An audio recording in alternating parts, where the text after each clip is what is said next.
Hello, one and all. My name is Surya Sankara Subramanian. I'm a co-secretary of the Management and Economic Society of CIM, and it is my pleasure to welcome you all to this discussion group seminar on funding critical metals and mining and refining in the era of defense sector spending. The focus on securing supply for strategic geopolitical reasons has caused governments to be a growing source of capital to advancing mining projects.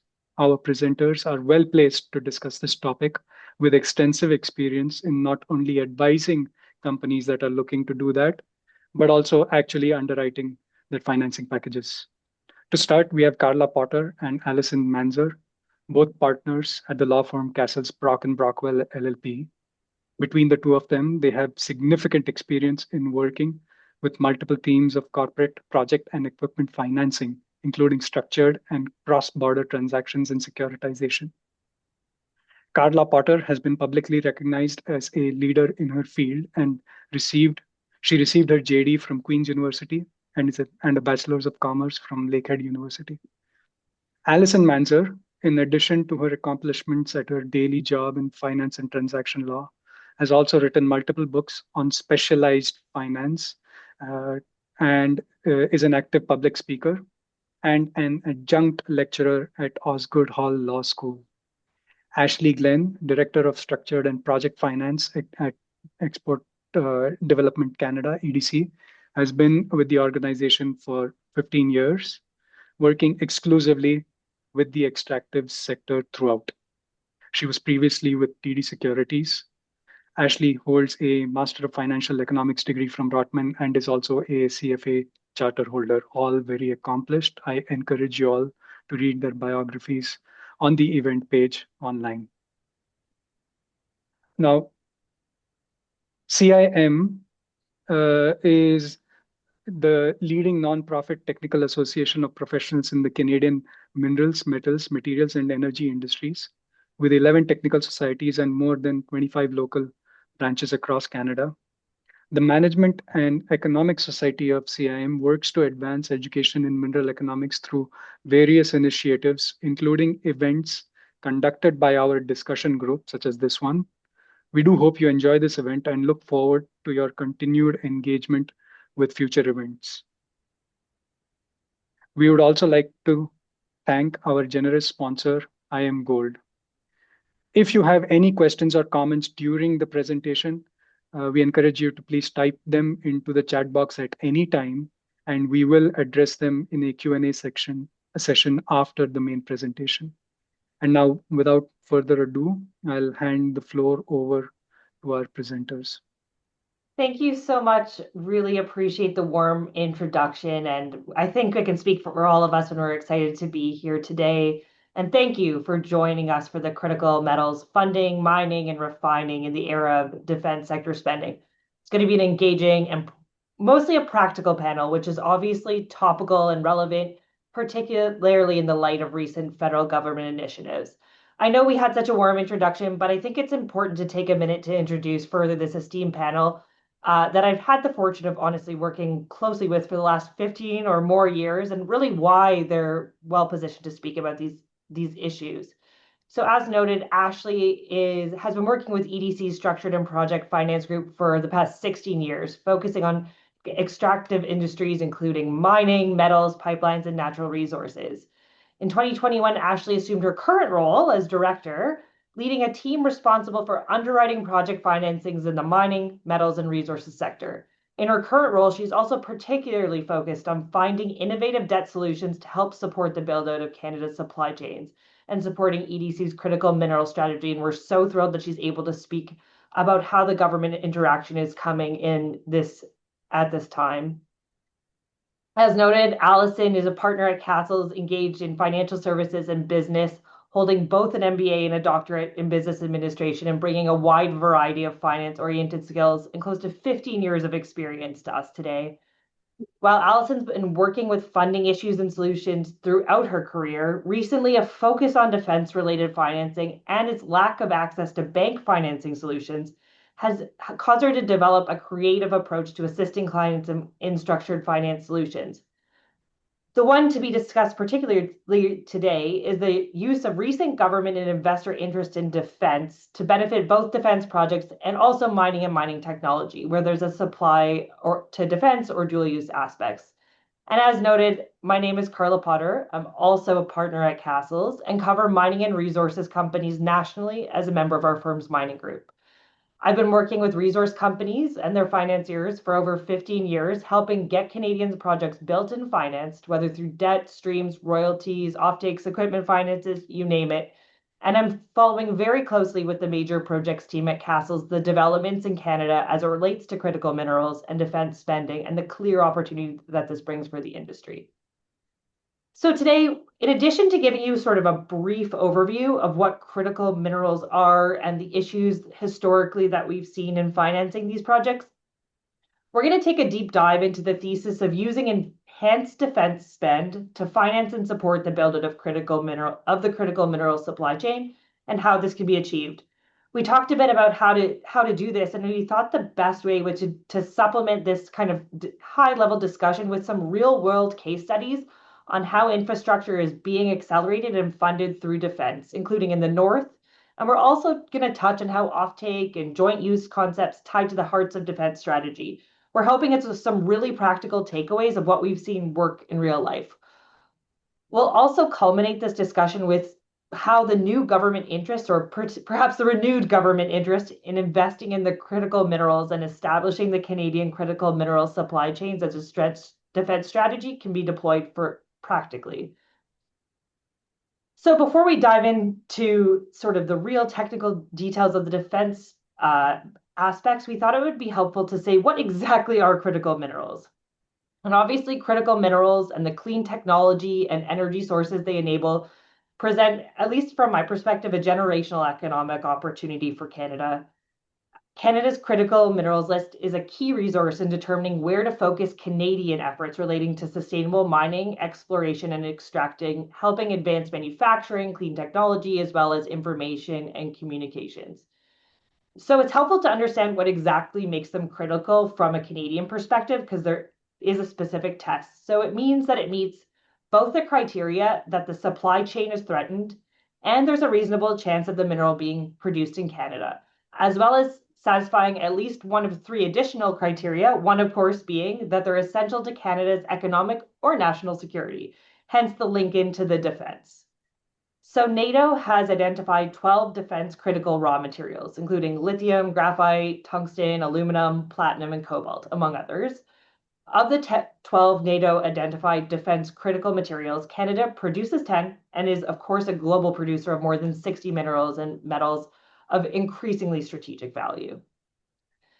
I think it's remiss to not note that in February 2026, the government also announced launch of a sweeping defense industrial strategy aimed at strengthening Canada's defense industrial base, securing critical supply chains, and ensuring long-term military and economic resilience.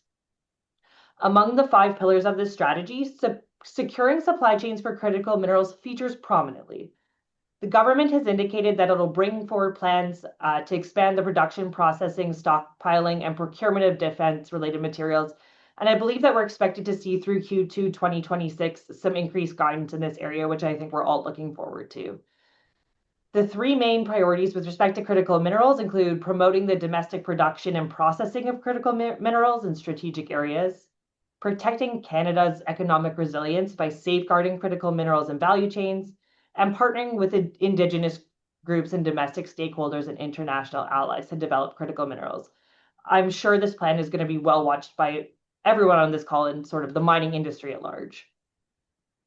So before we dive into how defense can be a solution, it's helpful to understand what the challenge has been to date with critical minerals, and specifically in the financing of critical minerals project. And it's helpful to compare this to base metals. So at a high level, base metals are financeable because they're standardized, they're scalable, and frankly speaking, they're shiny and they're familiar to investors. Critical minerals are harder to finance because they're bespoke, somewhat policy influenced, and value chain dependent. Of course, there's a fundamental timing gap in the critical mineral space between discovery and monetization. And for many critical minerals project, the path from discovery to a refined and saleable project can stretch 10 or frankly more years. We all know capital requirements only increase over this time while cash flow remains zero. And this mismatch is prevalent in mining, not just in the critical mineral space, but of course makes it difficult for equity investors and incompatible with conventional project finance with returns outside of many fund horizons. Second, obviously, unlike gold and other precious metals, many critical minerals lack deep and transparent pricing markets. They may be thinly traded or non-exchange traded with limited hedging tools associated with them. Volumes in some instances can be modest or pricing opaque, or end use is highly specialized. There may not be a natural long-term offtake market in the space where offtake is frankly essential, creating complications for the sales and project finance risk. For lenders and investors, that makes it harder to underwrite long-term revenues, assess downside protection, and really creates access issues for critical minerals companies to the lending markets. I think also historically, there's at least historically, these types of projects have carried a heightened perception of risk. So critical minerals projects have often combined some geological uncertainty with evolving technologies and policy-driven demand. So even where the resource is strong, limited comparables or unfamiliarity has led capital providers to show some resistance or apply a higher risk premium at a time, obviously, when a company is capital constrained. And many of these critical minerals projects, frankly, do require complex processing or downstream refining before they're commercially useful. They can be remote with limited existing infrastructure, driving higher upfront costs for power, transport, logistics. These projects tend to have higher capex to base metals and at an earlier stage. Remote access increases construction risk, operating cost volatility, and execution risk, particularly in areas like Canada's Arctic. All this to say, from a financing standpoint, this translates into tighter terms, lower advance rates, additional equity requirements, and in some cases, infrastructure being financed alongside the mine, further complicating capital structures. And finally, like we will get into extensively today, technology risk remains a gating issue for many critical minerals projects. Extraction and processing technologies for many critical minerals are still evolving, and it's typically a technology complex area. Projects may need third-party technical validation to be successful or employ first-of-kind or lightly proven methods that are difficult to underwrite. So even strong pilot results aren't enough to support the financing. With this, we're viewing defense as a major stopgap and a major opportunity, and want to pass it over to Alison to speak about how defense can help in solve this financing gap.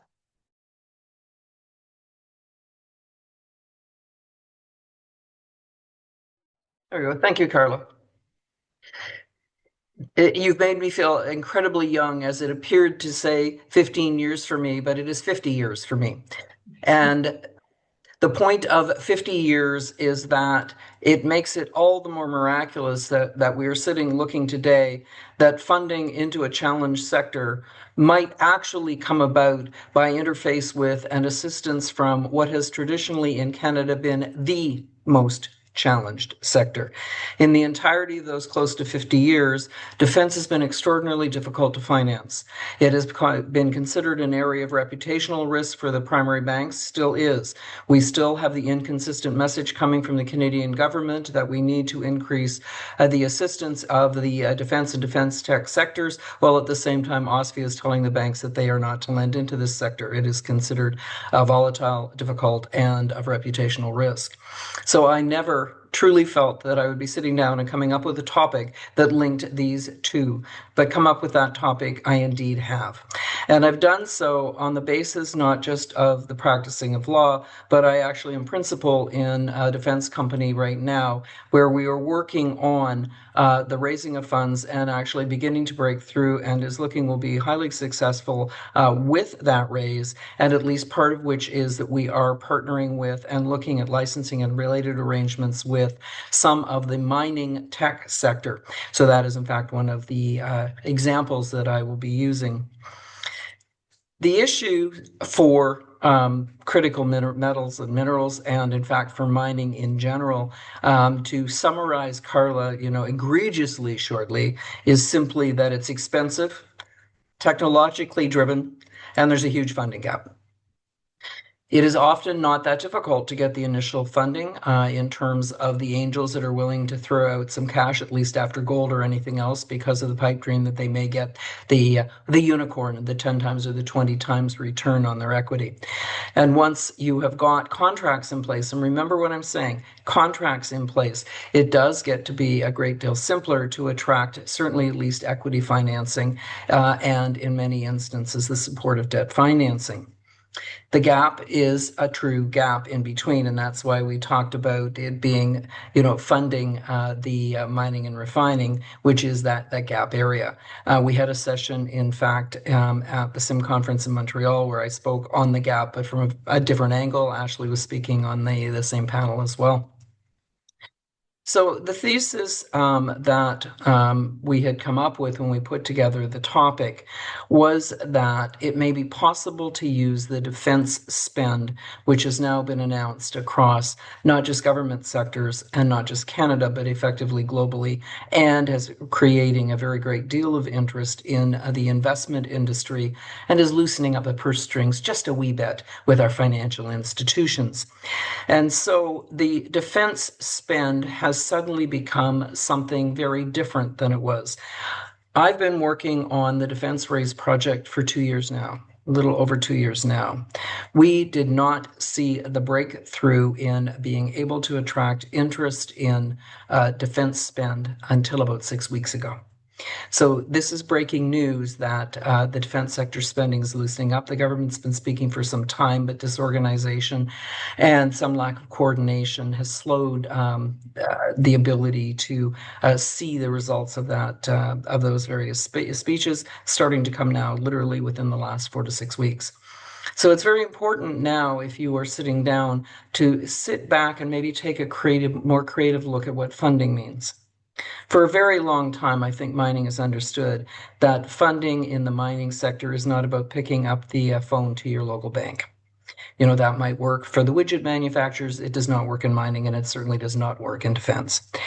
And so you need to consider that funding is something much broader than doing precisely that simple, very Canadian act, because that's the way most Canadians tend to think about funding.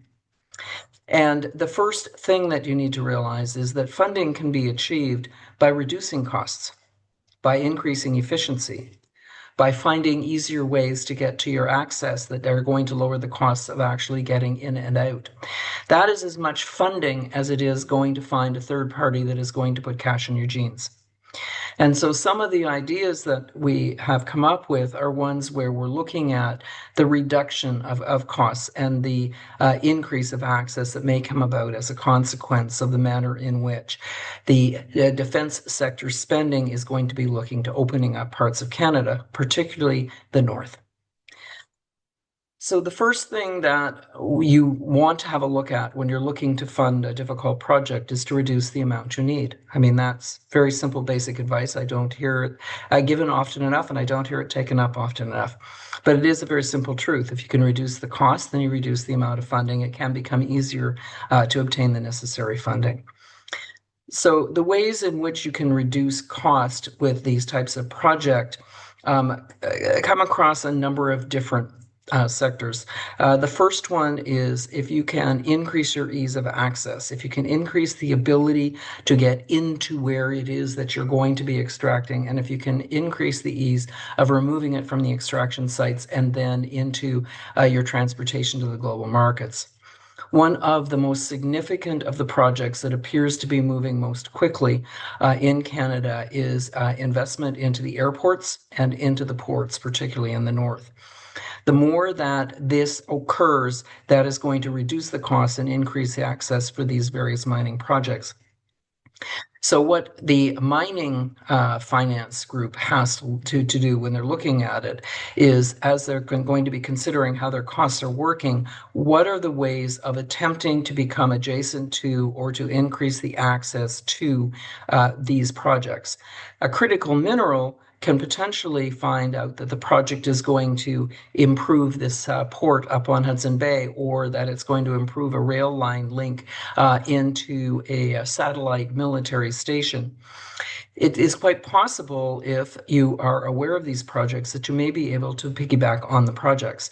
Developing a spur line off a rail line is a great deal cheaper than it is to build the rail line in its first place, or to grab the highway in its first place.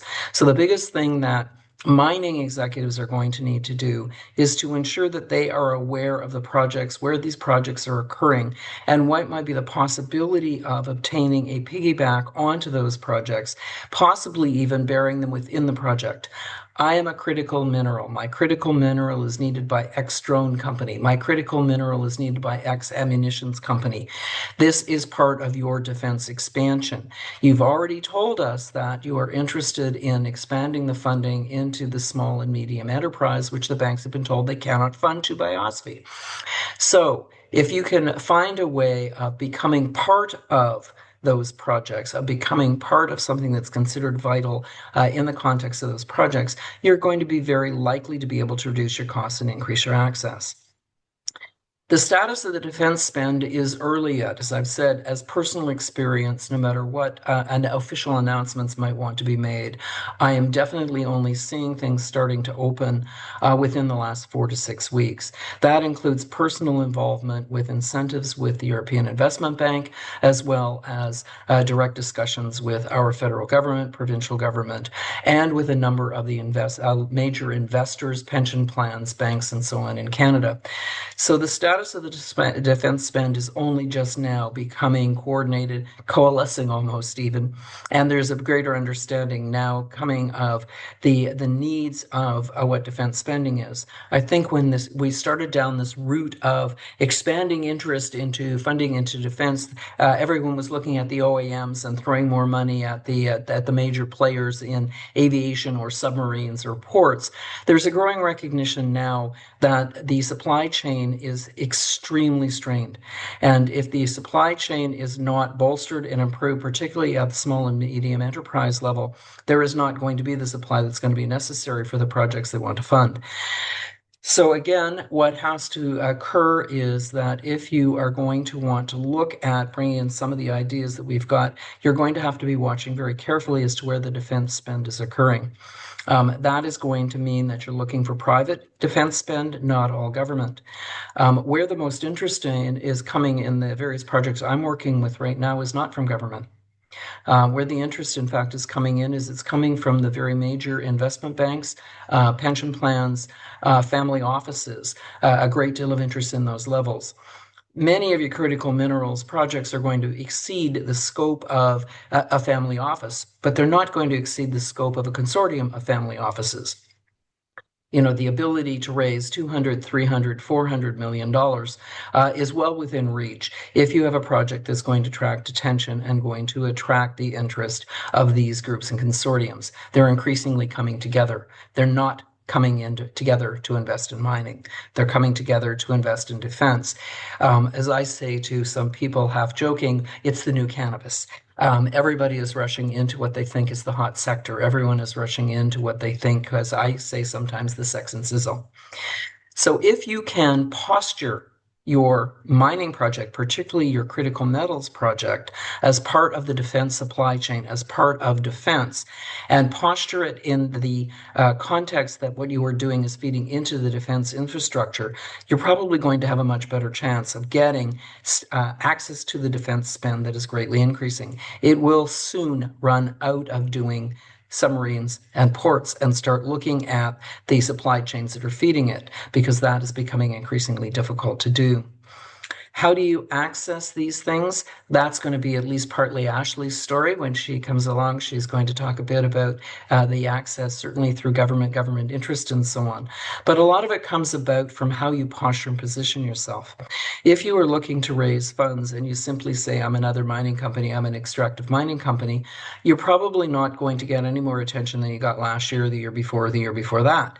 But if you come along and say that I have done this industrial market research, my my product is needed by not simply for this type of thing, but these specific defense industry participants require this in the supply chain. And unless you'd like to get more from China, you need to be finding a way to help us bring along our product.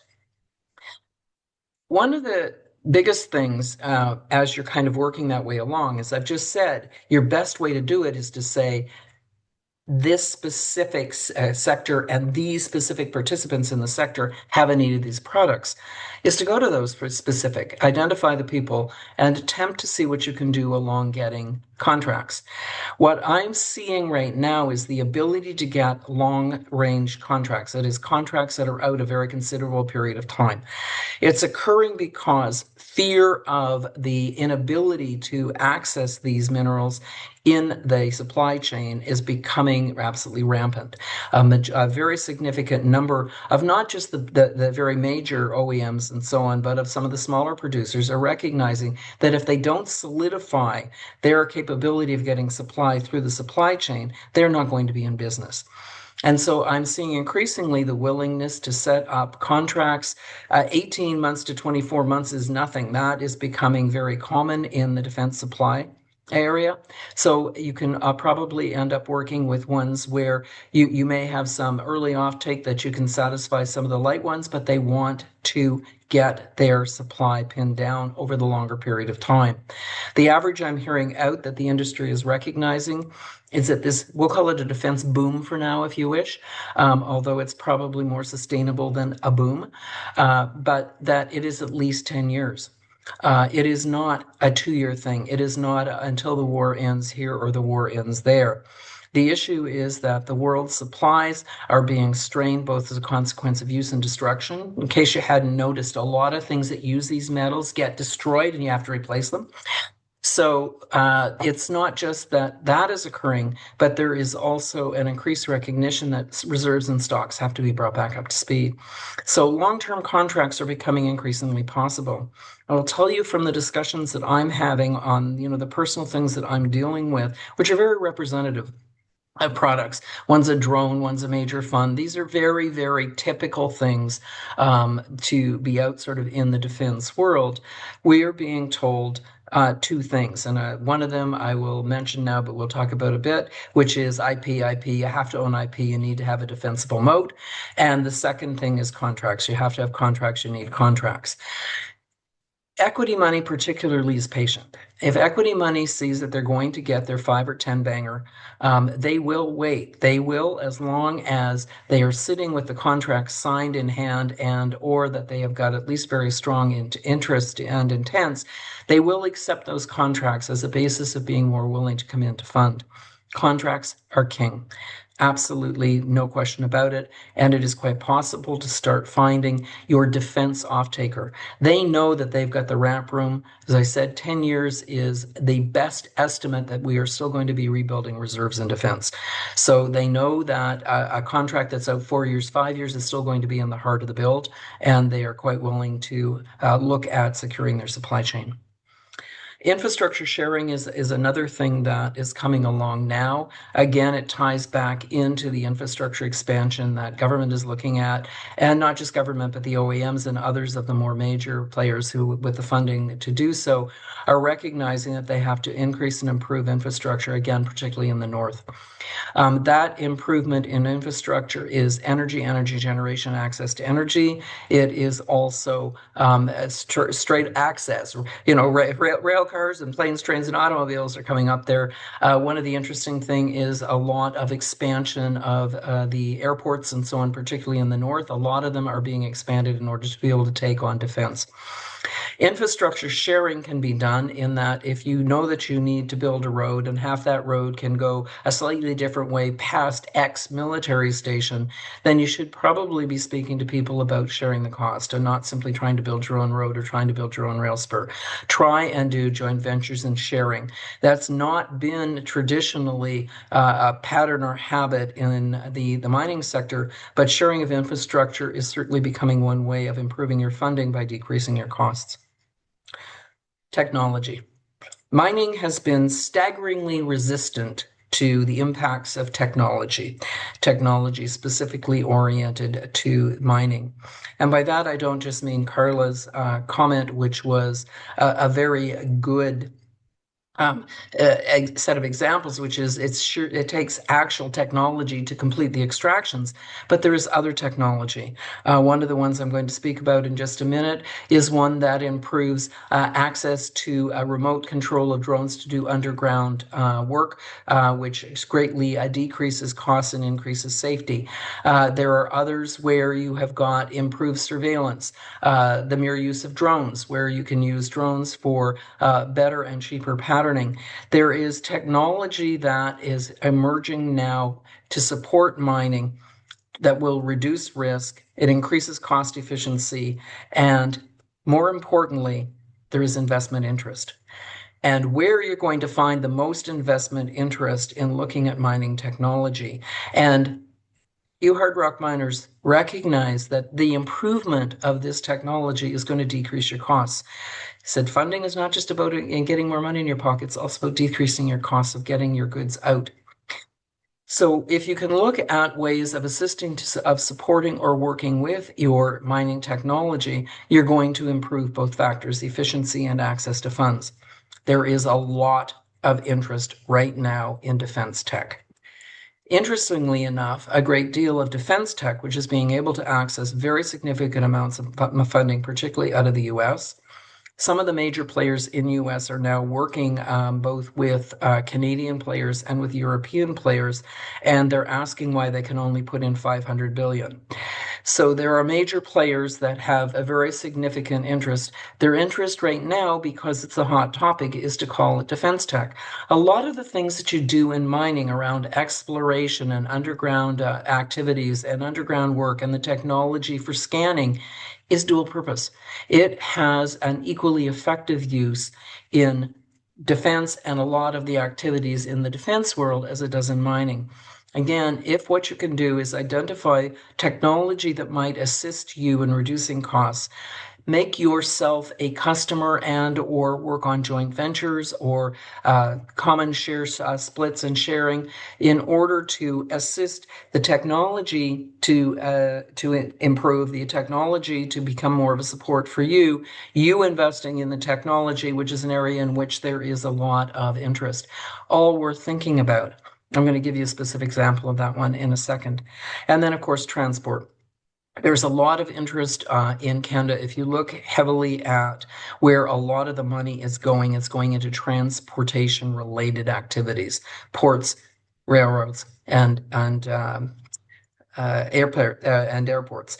The biggest issue there is that what you need to do is you need to try and find a way of seeing where you can come in, participate in terms of the transport planning right from the beginning so that it has a better potential of being able to assist you. Most of what's going on in the defense sector right now, everybody's just learning. Everybody's stumbling, government included. And so when everybody is stumbling, if you have got a great idea, if you've got a great idea that you see that there's a transport line being proposed to go this way, and by moving things and or taking a spur, for a couple of 100 miles that way, you can increase access for the mining sector, they're going to listen. Right now is your chance. Right now is the time to link the two. So I picked up and thought through sort of 4 kind of cases. These are all things that I'm working with. It's always easier to talk about the things you work with because they're real examples. The first one is not one I don't act on any of these, by the way. They're ones that came to talk about these issues with me. The first one, Greg Baden and Al Thomas from Penguin Automated Systems have allowed me to not only talk about what we were looking at, but also to use their name, and which always sort of makes things something, much more personal. They came to me because of this speech. They came to me because they saw the announcement and thought, well, this is interesting. Somebody who's actually interested in the things we do. And what was important about this is it is a perfect example of where dual use and dual technology is at play. Penguin Automated has developed very sophisticated technology. By the way, it was a lot of fun. I have really enjoyed sort of learning about them and looking at the things on the website. I have no involvement other than the phone call and them making me interested. But what they have done is things like they have come up with ways of working with controlling of drones in underground type of capabilities. So what they can do is they can send drones down to perform work in whether it's a mine or whether looking at building an underground facility because you're in a bombing zone. You can picture where those might be in the world right now, about half the world. So what they have developed is a way of being able to work with automation to use drones to do underground work to protect sites and or to assist in terms of mining and reclaiming and so on. These two are absolutely natural. As soon as you can send a series of drones underground to do one task, it's not terribly difficult to teach the drones to do something else. So, for example, these tend to be ground drones right now. So if I've got a ground drone and I need it to go in and do work where I'm trying to identify, clear, and clean a large space, I need a lot of them. Well, in order to have a lot of them doing something, you have to create something called swarm technology. The biggest problem that defense aerial drones have is that in many of their uses, you need swarm technology. I have been hearing for the past year of the need and the extreme need for the ability to control and monitor drones in swarms, and it doesn't exist, I'm told. Well, it turns out it does exist in the mining world. So, and that's exactly one of the things that, Penguin has been able to do. Fortunately, they have figured out and made things a lot easier to identify sort of specific examples because they are looking at applications, underwater applications for submarines. It said underground applications for the development of underground factories and so on. So simply by sitting down and looking at what is the functionality of something that's being done for mining, can it be done for defense? Now what you can do is you can sit down and, for example, say, I can take a license in defense where it's really not that difficult to raise that much money for a drones. And if I can license your swarm, your swarm capabilities for the underground, and I can use it for my aerial drones, now you've got a license, now you've got a contract, now you've got the magic sauce, which is you have a contract that you can fund against. So this is the type of thing that you need to look at if you're working with technology, whether you're the actual extractive miner who is going to be working with and using technology. You can reduce the cost of the technology that can help you become more efficient if you've got other ways of helping to finance the technology. A joint venture among three, perhaps. Perhaps it's you as the user of a technology to help develop the technology, which then can be used for defense.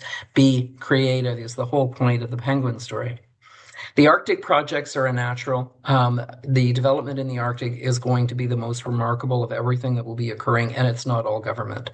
Most of the major OEMs are also, at this present point in time, significantly developing, and the things they are developing are precisely what we have talked about, which is access, import-export capabilities using the ports and airplanes. So the Arctic projects need to be looked at. If you have got a mining project that in any manner can work with spurs off of some of the things that are going in the Arctic projects, or you create a critical metal that is needed. What's the biggest thing they need in the Arctic projects? Batteries. What do batteries need? They need critical metals. What's another thing that they need? They need magnets. Again, what do magnets need? They need critical metals. So have a look at what the projects are doing up in the Arctic. Know that there is going to be a massive expansion in well-funded needs for things such as batteries, magnets. And if your critical metals can fit that, be aggressive and active in taking what you've got and looking at it as repositioning it as a defense supply line. Long-term offtake, I've already mentioned to you, I am seeing the acceptance of longer time frame out delivery schedules. Why? Because the defense industry is absolutely terrified that they are going to lose the capability of getting what they need in order to complete.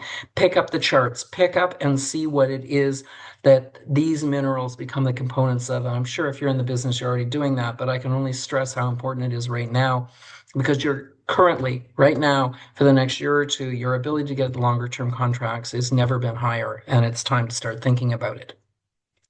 And then joint use.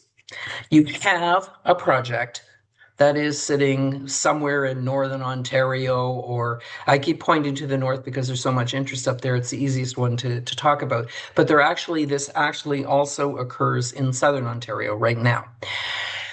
If you've got a large property and the large property has got sort of some of the right characteristics, which is remote, etc., one of the biggest things that defense is looking for now, one of the biggest problems that they've got is test ranges.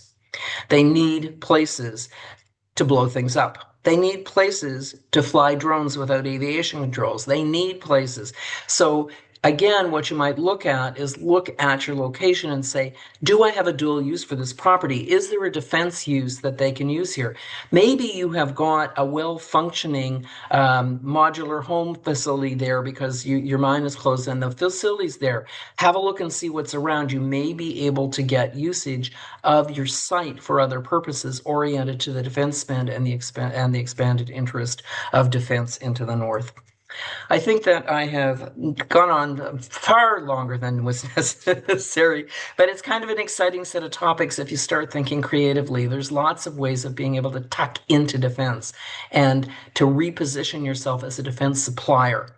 And by using that to access the funding that is going to be there, and it's a good 10-year run. It's not going to disappear in a year or two, so just keep that in mind. And Ashley is now going to tell us or show us how government is, in fact, stepping up to the plate, and they are indeed doing so. Ashley? Yeah, thanks, Alison. And I feel like the intro and the level setting was very helpful. So I can keep this, I'll try to keep it as simple as possible. So if anybody missed the beginning, I'm coming from Export Development Canada, which is a Crown corporation and export credit agency for Canada. And we support the growth of exports primarily through loans and insurance products. And we've been around for 80 years, self-funded, not a new program out of the government. But I think what we've been hearing today is, the messaging from the Canadian government is very serious on their objectives in the defense space. I think that's loud and clear, particularly on kind of the national security, economic resilience, and trade diversification. Like, I think that's just been hammered through in that messaging. And the tactics for that are really like modernize the defense capabilities through some of, what Alison was using on building out those supply chains, deepen the cooperation with our allies, and just create a strong, sustainable, export-ready industrial base for this sector. But I'm going to probably focus a little bit more on how that ties into the critical minerals because, as we've been saying, this entire supply chain starts with the metals out of the ground. And so I just want to go over two things. One, what is the support that from where I sit, we're seeing out of the federal government for this, and just give one example of where where we saw it.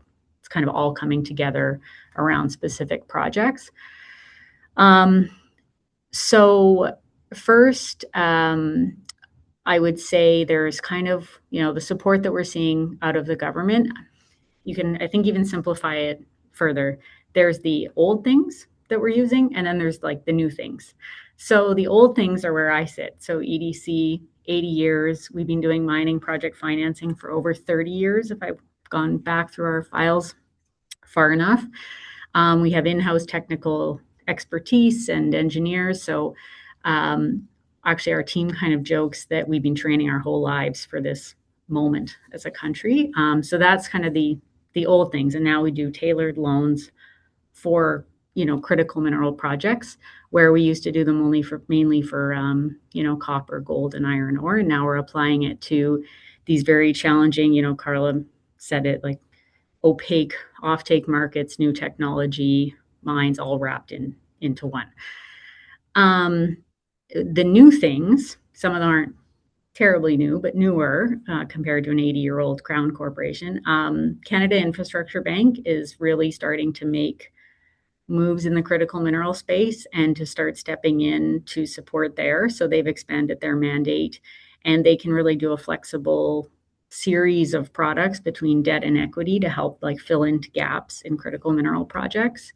We're seeing the Canada Growth Fund come with announcements in this space in equity and equity matching to provide anchor equity investment into this. And then I'd say another main new thing is the Major Projects Office, which is acting as that whole of government coordination and navigation. So they're setting themselves up as that one window, single coordinating point for the rest of the federal government. I think, just before I get into the example, as everything's being pointed out, between the infrastructure needs, the risk, it is very clear that it really has to be a combination of private and public capital. Like, this isn't going to be, a lot of these projects are so large and so complex. I'm very heartened to see that, the government is not assuming this is all going to be solved through the private capital markets. Like, this really has to be a public-private partnership for a lot of these, and with partnership with our allies. So I think the most tangible example that's in the public right now is around Nouveau Monde graphite Matawini mine project. So graphite, as Carla said, it's on the Critical Mineral Canada list. It's also on the NATO list. And so in November, MPO announced that it was part of their referred projects because it was addressing major gaps in Canada's graphite supply. EDC we've been working with Nouveau Monde for about 4 years, and us and CIB announced a project financing commitments subject to conditions in March for just shy of $460 million Canadian.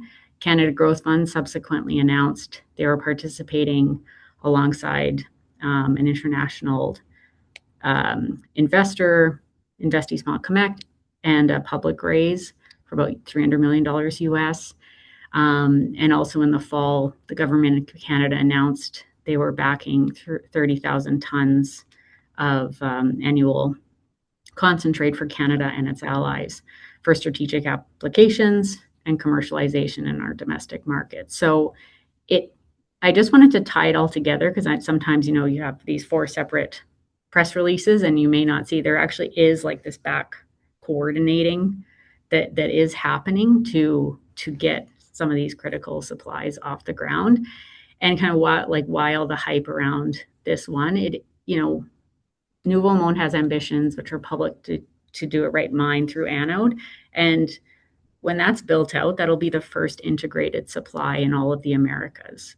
So I think it's pretty exciting that we have that ambition here to get these online and to get these moving.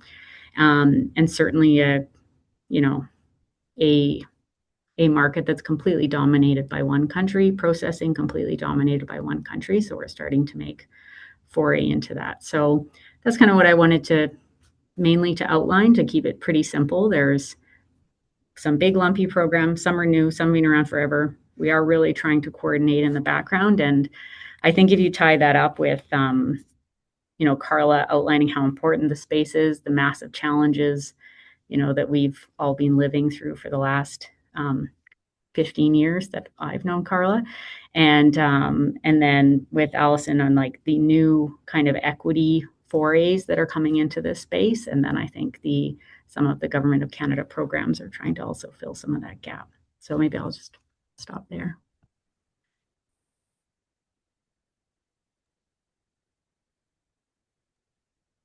All right. Thanks a lot for something that was really insightful and touched on many topics that are extremely relevant right now. We do have a few questions in the chat, but before we get to that, I think I can exercise the exorbitant privilege of being the host and having my own questions answered first. So my first question would be to maybe more generally to everyone, but is there a potential for a Faustian bargain when you access government funds, in the sense that government funds come with riders for political reasons, or generally making something palatable to the public that could turn out to be a liability for the company that accepts it? Not that I've experienced. I have been both sides, acting for assisting government on projects and those who are accessing government funds.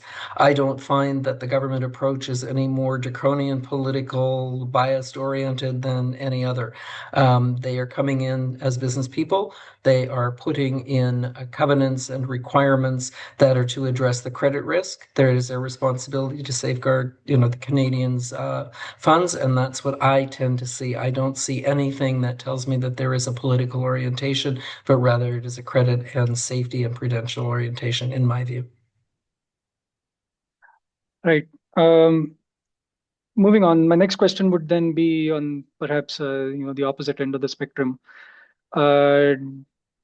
In your experience, do government organizations have the capacity to distinguish between genuine projects and projects which are just positioned or postured, to use your word, postured in terms of maybe there's only a tenuous link between a defense interest and a mining interest, but it's a link that is still highlighted. And case of defense washing, is there government capacity to distinguish between that? Do you want me I can answer that one. Yeah. I can. It's so that's not what EDC does to establish those links and determine the most strategic projects. But I actually would have to give kudos to the Natural Resources Canada colleagues that I meet with. There is an entire team who really understands the entire supply chain from end to end. Like, this is mapped with them in the background. So I would say that has been very carefully examined over the last 3 years. And I think we're seeing it too in the investments they're making, right? Actually, like they're thought through, like even with the examples that you were raising, they're relevant, and I think it's a good use of dollars. So. And it also doesn't matter that much, Surya. The fact that it may be one aspect, if it might be tenuous because it accounts for 10% of the offtake, or it's tenuous because it's technology that is dual use and so on.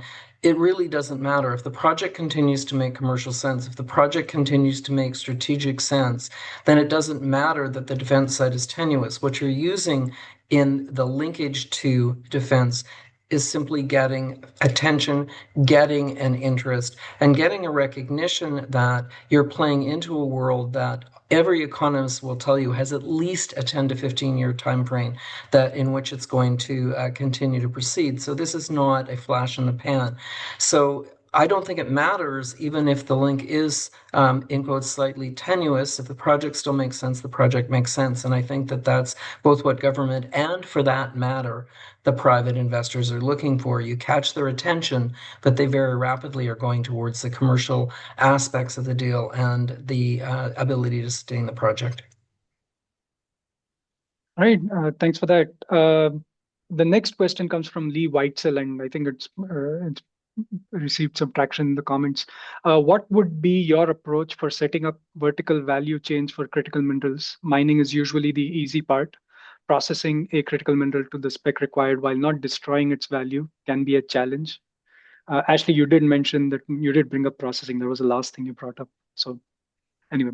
Sure, I can start, and then anybody welcome to chime in. But I always giggle when we say mining's the easy part now. Like, I don't know. I still don't think that financing a greenfield mine and getting it online is the easy part. But I know we're in a brave new world. The processing, I mean, the knowledge on these processing technologies lies very dominantly in one place. So where we're seeing the most traction is really with partnering. A lot of times we're seeing live examples right now with European technology providers, Asian technology providers, and companies in Canada are bringing them in as strategic equity, minority equity investors to, help get the rest of the investment ecosystem that's coming into that project comfortable that they actually will be able to build to spec. Yeah, I'm seeing the same thing, Ashley. Absolutely no question. Whether it's a build in mining or a build in defense, right now, Canada is having to use its global goodwill and resources. Fortunately, right now, most of the globe does seem to be reacting positively to the Canadian incentives for these types of joint venture, reverse swaps, that type of thing. So there's been a lot of positive acceptance.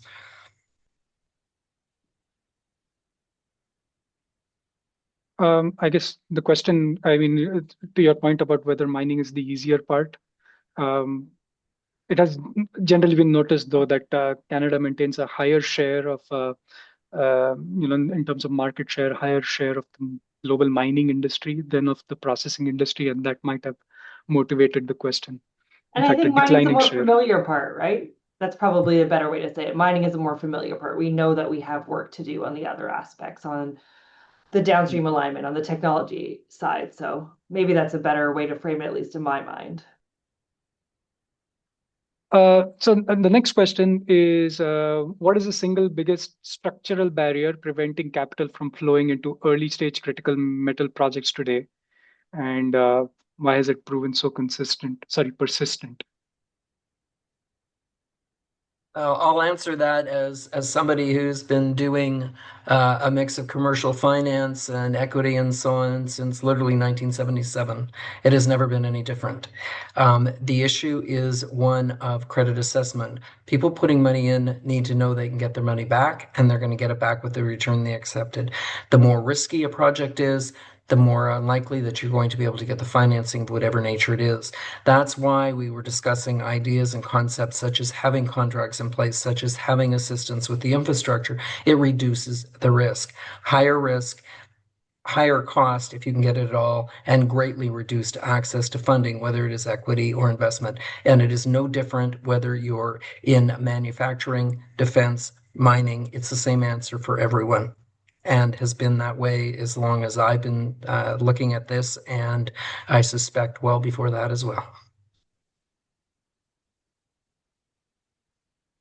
All right. Yeah. I thought your earlier point about how there is opacity in the pricing of a lot of these critical metals, and then there's an overhang because of that.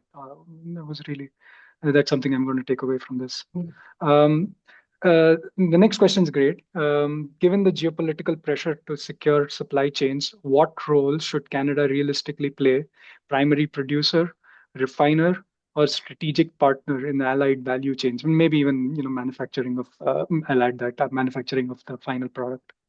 All of the above? Yeah, I was going to say, I'm not sure how we can say we're developing a domestic supply chain that protects the Canadian critical mineral supply chain without considering all three of these points. Like it's crucial.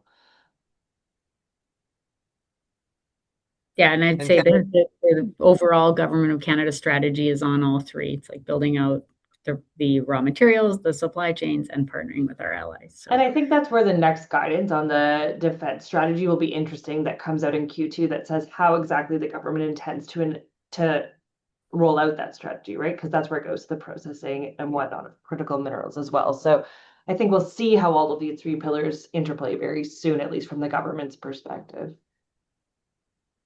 which is Okay. the interesting for Canada, because traditionally we have been more the get it out of the ground, pile it up, and ship it somewhere. So I think it's going to be very, very positive for Canada as we start to work, more effectively in the processing applications and so on. So I think that in the end result, this is going to be very positive for Canada.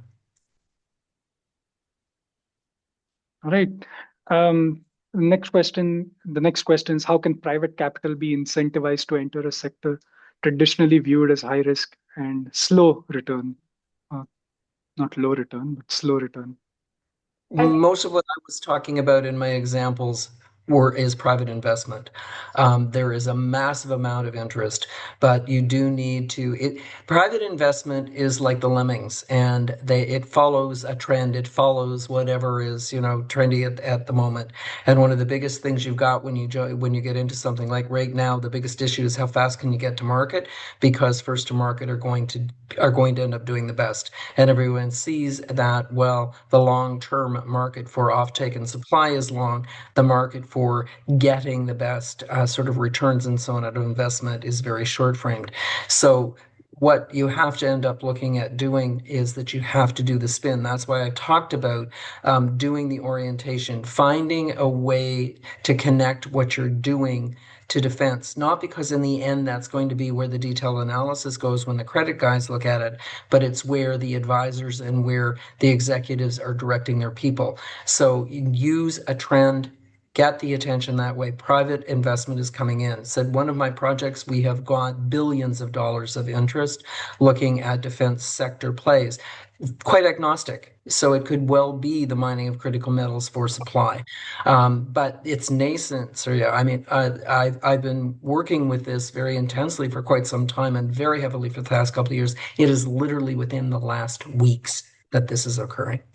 And I also think that the de-risking of this is the exact point of the recent government announcements, right? If there's all of a sudden a long-term offtake contract for one of these with the government of Canada underpinning it, that's going to significantly de-risk and create a more bankable asset, see a pathway to return. So that's how private capital is going to get it. It's with the support. The other thing that we do need and are going to need is there's mixed messages coming out right now, with some of the government talking about increasing the spend and lending into the sector, and the banking sector being told that it is considered unacceptable credit risk. So there needs to be some consistency developed. My best guess is it will occur very quickly, and my best guess is that EDC will be at least part of creating that solution. All right. Yeah, I think your experience that generalists are pouring into the sector is might be instructive. So the next question is, if Canada could implement only one policy change in the next 12 months to unlock critical metal financing, what should it be and why? I can't comment on policy recommendations. So I'll I'm not sure that it is policy either. Ashley, to be fair, I'm not sure that a policy change is what is needed at this point in time. The policy is pointing in the right direction.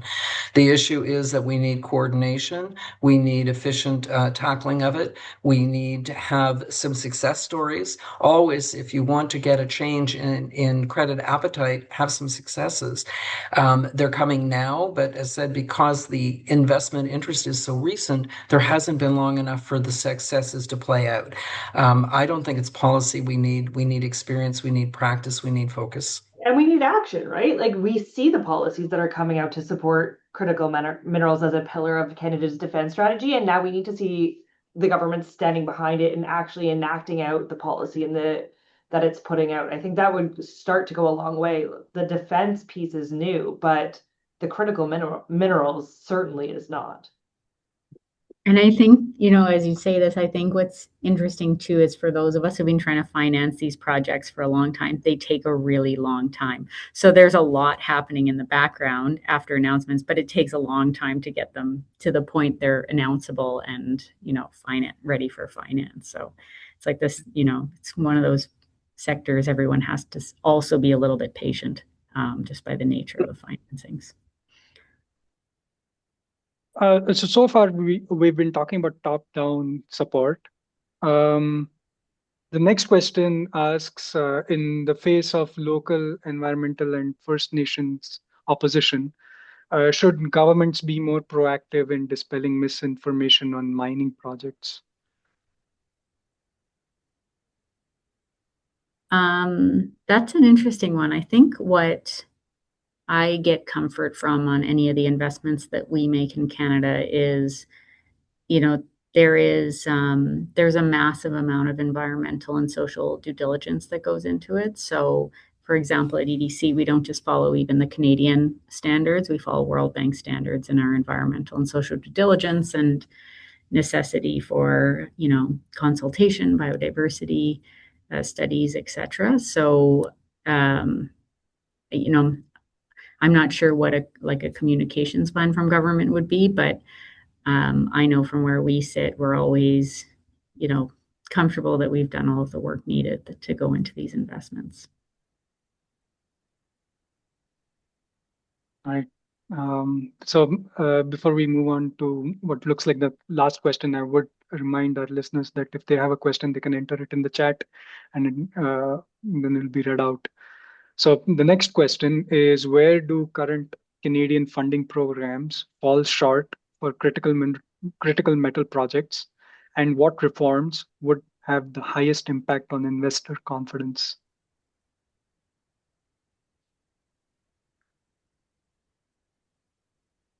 I think Yeah. This they, is similar yeah, to the one we just talked about. Yeah, there's a lot coming at it, and it's yeah. just like the rubber's hitting the road, you know? Yeah, exactly. I think there's just been somewhat of a lack of in the past, and there's been grants and incentives maybe, but not the true capital needed to move it forward from a government perspective. So think the shift, we're in the middle of the shift. I'm hopeful that it's a shift that continues to have the momentum as it's had over the past few months since announcement. If we want a simple answer, it goes back to what I was saying, which is if you are actually out there in the world raising money, contracts are king. It is much easier to get debt financing and infinitely easier to get equity financing if you have contracts in play, even if they're longer term contracts. The government can look at providing assistance through supporting offtake and supporting longer term contracts, given that that's what many of the projects need. So one of the ways that it could be done would be for Canada to support the stockpiling and or building reserves and similar in the critical mineral space by supporting offtake contracts. Just a suggestion. Yeah, it's kind of chicken and egg. Like, you know, for offtakes, you need to have financing, and for financing, you need to have offtakes. Yeah, so the government can bridge that, sir, and that's what the problem is that the commercial markets do not do that. Whereas government being the off-taker, even if it's stockpiling for resale into the industry as a consequence of protecting the supply, is a way of bridging that. Right. Yeah, thanks for clarifying. Carlos, do you have anything to add? Yeah, if you wish to access the recording of this presentation in about a week's time or past sessions, here's where you can find it. So give me 2 seconds. I'm gonna share my screen and yeah. So it's pretty straightforward. All our recordings are located right here. If you go under national right here on the top, you will see literally a list of, well, let me phrase it. If you go here on the right-hand side where it says here, highlights from past CIM MES events, you will be able to access all the recordings. So our next event, which is this one, is going to be posted right up here. So, but if you want to access our past events, here is a list of passive MES discussion group events, and the recordings are situated right here. So it's going to be located here. If you want to learn more about MES, by all means, we encourage you to review our website, cimmes.org, or if you want to know more about our upcoming events, it's going to be featured right here on the right-hand side of our website. We do have an event happening on May 21st. So if you're interested in registering for a mining financial modeling session, which it runs from 9 a.m. to 5 p.m. Eastern Time, by all means, we encourage you to do this. So it is limited seating. There is a cost to this, right? It's actually reduced cost for our members itself. So you can read about it here, and you can find out more about costs over here and so forth. So, but if you have questions for us at MES, we encourage you to reach out to us anytime. So if you go to our website, go down here, stay connected, or if you have questions, by all means, we encourage you to ask questions. And if you're not on a mailing list and you wish to be on our MES mailing list, by all means, fill out this form right here, and we will make sure that you are added to our mailing list. We do not do anything with anybody's email address or anybody's information. We do not sell it. We do not share it. All we do is inform you of upcoming CIM MES events or other CM related events. So in other words, just because we do offer a lot of free events, there is no catch to it, kind of thing. So. All right. While you were speaking, Carlos, we have one last question, and this is, I think, the last question. If you had a long-term contract, what process would you need to follow to turn that into something financeable, I think? The long-term contract is financeable. In other words, it's one of your key assets, and it is probably the key asset that has the most interest from most investors.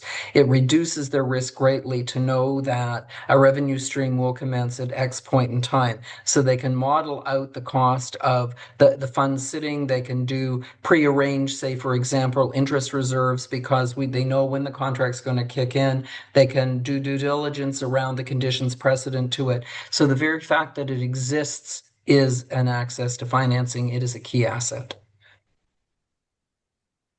All right. With that, I'd like to thank our speakers, Alison Manzer, Ashley Glen, and Carla Potter. It was a great session. And I would also like to thank our audience for tuning in. And we look forward to further engagement in the future. And finally, I would like to thank our sponsor, IM Gold. All right. And One have a good day. Surya, that didn't get mentioned was that the panel does intend to put together a written paper to try and pull together some of these thoughts, and we will do so hopefully over the course of the next couple of weeks, and we'll ask CMS to get it out to you. Definitely. And we're going to be also posting it along with the recording on that webpage that I noted. So it's going to be in your mailbox and it's going to be on our website. All Have right. a great day. Have a great day, everyone. Thank you.